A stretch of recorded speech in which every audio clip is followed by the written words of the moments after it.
My battery ran out for a while there. So I was in the psychiatrist's appointment, and he's trying to find out what's wrong with me. And I obviously couldn't look him in the eye or anything. But by that time I was actually able to talk a little bit,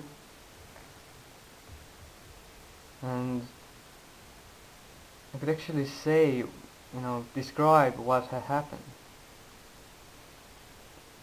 How anxious I was constantly around people, and eventually, he asked me a whole bunch of questions, like,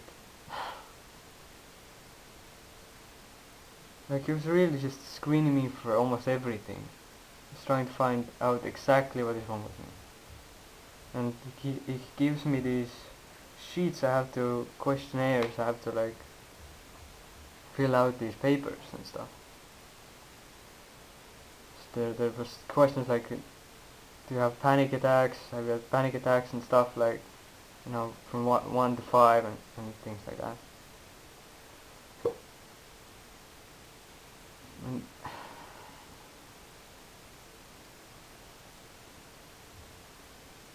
so by the end of it, he wasn't quite sure what was wrong with me. I think, and they decided that they can't let me go home. I wanted to just escape the whole situation, just go home, just hide away. And but eventually I agreed to stay because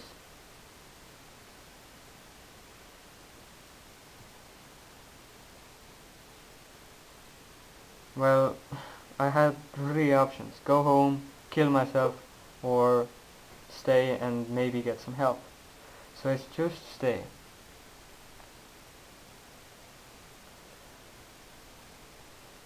So they asked me a whole bunch of other questions, and I had to,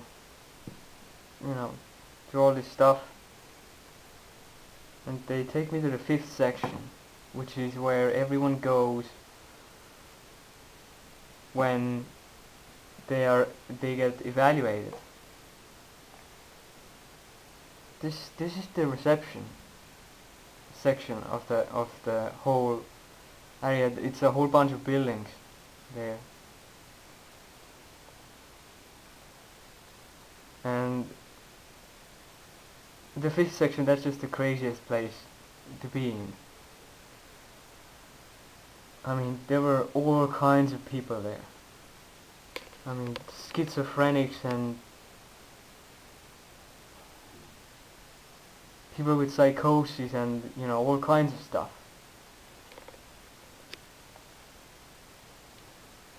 And so,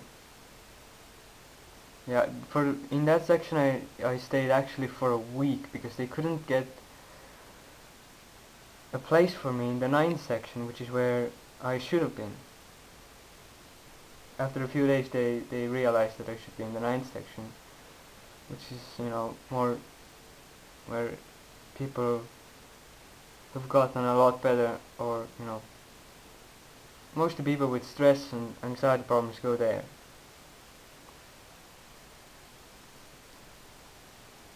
But I had to stay in the 5th section for a week, and it was insane.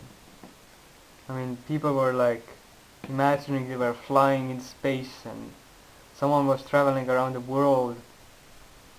Like, it was crazy.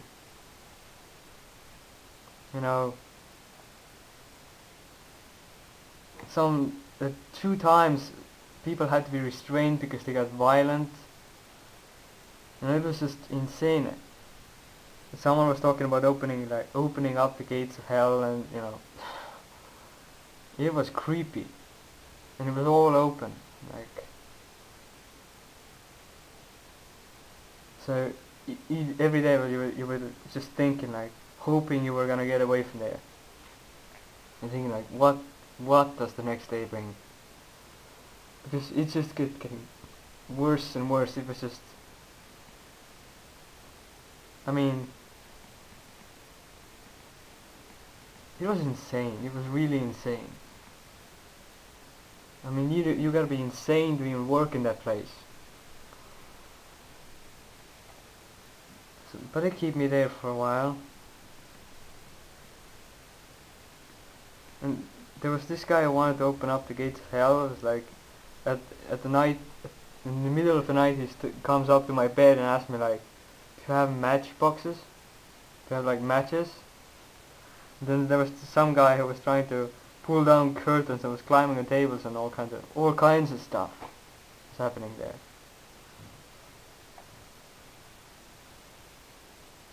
And they kept me on lots of meds, so I was drowsy constantly.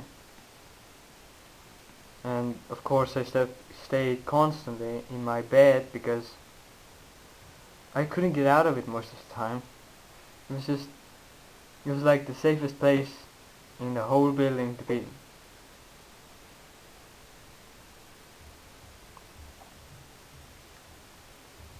So yeah, that was life in the fifth section for me. It did a whole series of tests on me, like, you know, they checked my heart, if my heart was fine, if my brain was, you know, if there was no brain damage or anything. It checked blood, everything. They did all kinds of tests for epilepsy and everything, and it was all fine. There was nothing physically wrong with me.